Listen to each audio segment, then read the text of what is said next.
Senator Roberts. Thank you. Some commentators question whether we should have warriors in the Australian Defence Force.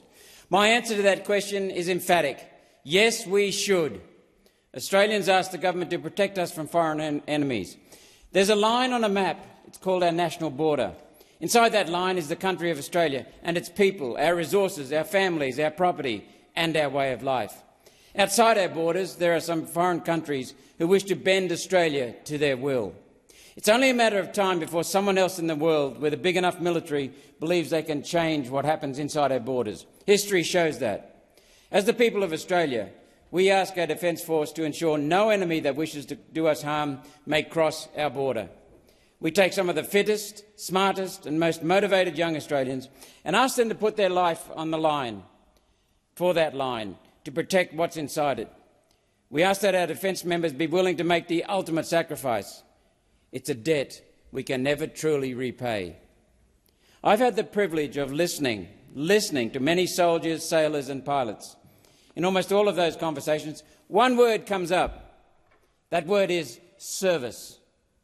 These Australians answer the call to serve our country and to serve our Australian flag. Defence personnel ask for something simple in return. They ask for something that I agree they deserve. They ask for a purpose to their service. They ask for a clear mission. Above all, they ask for accountable leaders. The Defence Force has been in a drought of accountable leadership at the very top. Politicians have always invoked the Anzac spirit in big speeches. But it's not enough to stand up on Anzac Day and claim to back the troops. We must deliver the things they deserve every day, a clear purpose, a clear mission and accountability for our leaders. Successive politicians, ministers and especially generals have failed to deliver this for our defence personnel. Australia had forces deployed to Afghanistan for 20 years. Australia's uniformed military was pitted against the Taliban, an insurgent guerrilla organisation. With superior technology, tactics and resources and training and troops, Western forces famously won nearly every tactical engagement. The Taliban reportedly had a saying, "You have the watches," referring to the West's better technology, "but we have the time." As some commentators quipped, we spent 20 years, billions of dollars, and sacrificed Australian lives to replace the Taliban with the Taliban. The tens of thousands of ADF personnel who were deployed to the Middle East deserve our praise. They accepted the call and committed their lives to it.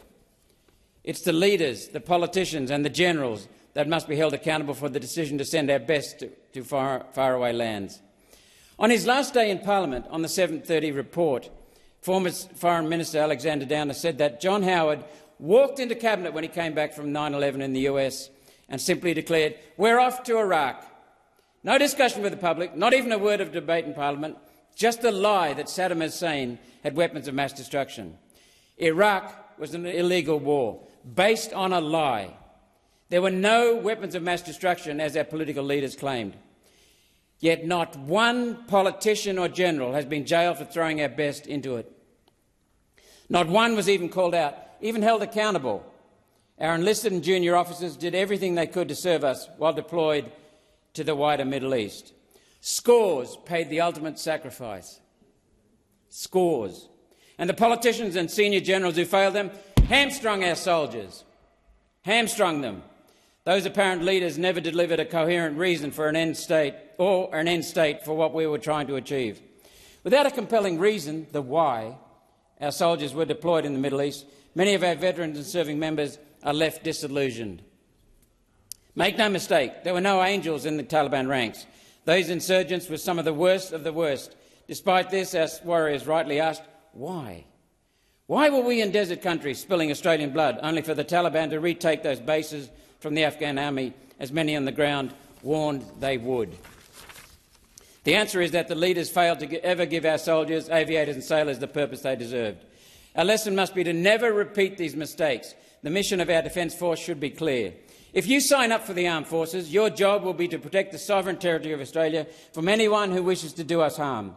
It will not be to fight forever wars in faraway land sent there based on lies.